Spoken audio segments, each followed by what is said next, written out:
Hello friend, जय श्री कृष्ण। आज बनाईशुं आपणे मग पुलाव। तेना माटे अहींया आगळ 200 ग्राम मैं मग लीधा था अने एने 5 कलाक माटे पलाळीने मैं एने बाफी लीधा छे। मैं एक ज सीटी वगाड़ीने एने बंद कर दीधी थी। तो आपणाने आ रीतना एकदम छूटा छूटा मग जोईए छे, एकदम मैश थई जाय एवा मग आपणे नथी राखवाना। आ रीतना आखा मग रहे अने थोड़ा बफायेला होय ए रीतना मग राखवाना छे आपणाने मग पुलाव माटे।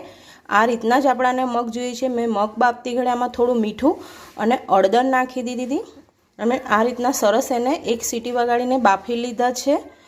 अने एना माटे मैं अहींया आगळ आ रीतना राइस ने बॉइल कर लीधा छे। तमे जोई शको छो एकदम सरस आपड़ा छूटा छूटा राइस थया छे। हवे आपणे आने मग पुलाव बनाववानुं स्टार्ट करीए। मग पुलाव वघारवा माटे मैं अहींया आगळ कढ़ाई मूकी दीधी थी अने एमां मोटी 5 चमची तेल नाख्युं छे अने मैं गैस फास्ट राख्यो छे। हवे आपणे एमां 1 चमची जीरुं नाखी दईशुं। हवे आपणुं जीरुं ततड़ी जाय एटले आपणे डુંગળી नाखी दईशुं। मैं आ रीतना 3 नंग डુંગળી लीधी थी, एने झीणी आ रीतना समारी लीधी छे। हवे आपणे डુંગળી नाखी दईशुं अने एने सारी रीतना सांतળી लईए।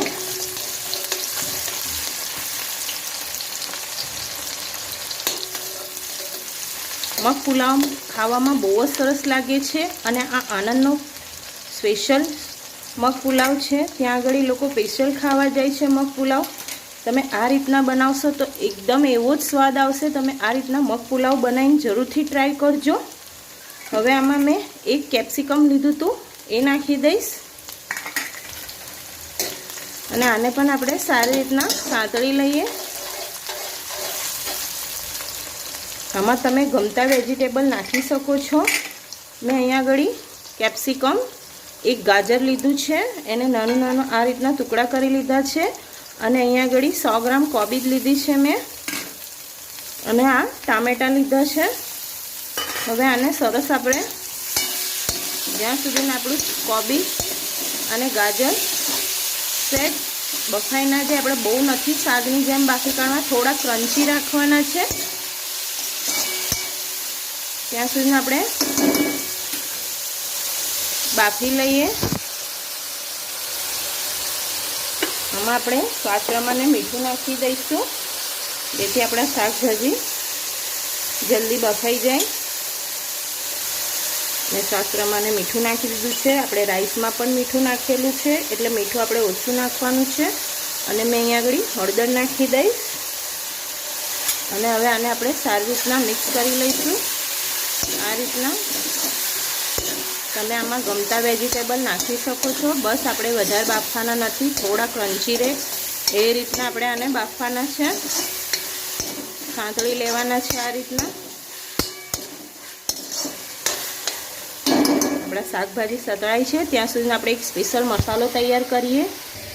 मैं अहींया आगळ आदू लसणनी 1 चमची पेस्ट लई लीधुं छे। हवे आपणे एमां नाखीशुं 1 चमची मरचुं। तमे जे प्रमाणे तीखું खाता होय ए प्रमाणे वधारे ओछું करी शको छो।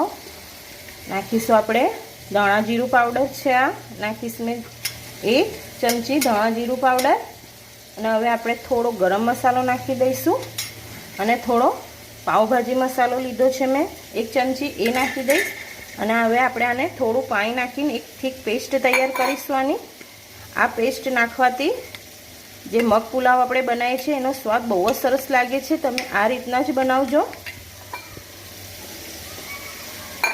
एक आपणे थीक पेस्ट तैयार करी दीधी छे, तमे जोई शको छो आ रीतना। हवे आपणे आ पेस्ट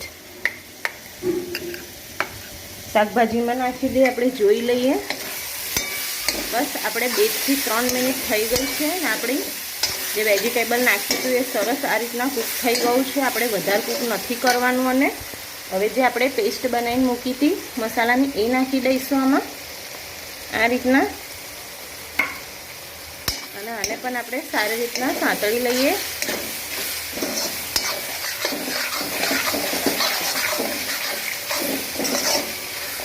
આપણે 1 મિનિટ સુધી ધીમા ગેસ પર આને પણ સાંતળી લઈએ। આપણે 2 મિનિટ થઈ ગઈ છે। હવે મસાલો આપણો સરસ શેકાઈ ગયો છે। હવે આપણે જે બાફીને મૂક્યા હતા એ મગ નાખી દઈશું। તમે જોઈ શકો છો આ રીતના જ આપણને છૂટા છૂટા મગ લેવાના છે, વધારે આપણે બાફવાના નથી। અને હવે આપણે રાઈસ નાખી દઈશું।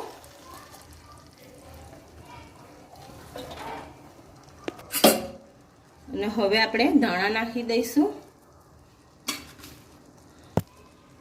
અને હવે આને સારી રીતના આપણે મિક્સ કરી દઈશું। મેં ગેસને ધીમો રાખ્યો છે અને આપણે સારી રીતના મિક્સ કરી દઈએ। આપણે મિક્સ કરીએ છીએ ત્યારે ગેસની ફ્લેમ આપણે એકદમ ધીમી રાખવાની છે।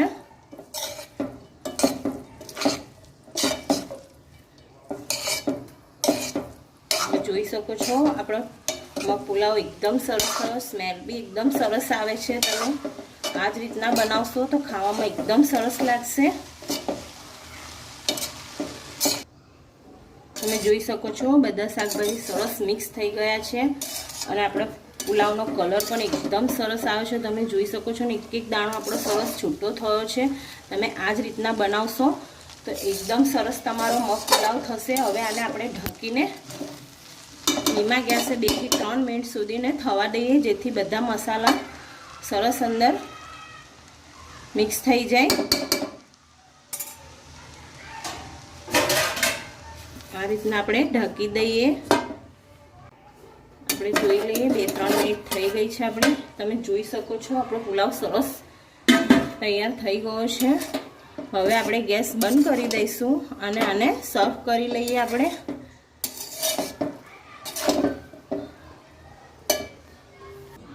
તમે જોઈ શકો છો આપણો મગ પુલાવ બનીને તૈયાર છે। તમે એકવાર આ રીતના જરૂરથી ટ્રાય કરજો। ખાવામાં બહુ જ સરસ લાગે છે।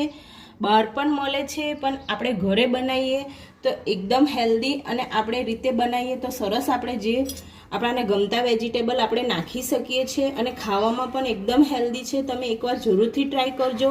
તમે ગમતા આમાં શાકભાજી વેજીટેબલ નાખી શકો છો। ખાવામાં બહુ જ સરસ લાગે છે। નાના મોટા બધાને ભાવે તેવો મગ પુલાવ બનીને તૈયાર છે। તમે એકવાર જરૂરથી ટ્રાય કરજો। અને જો તમને આજનો મારો વિડીયો ગમે તો મારા વિડીયોને લાઈક કરી મારી ચેનલને સબસ્ક્રાઈબ કરી લેજો અને તમારા ફ્રેન્ડ સાથે શેર કરજો। ફરી મળીશું એક નવા વિડીયો સાથે।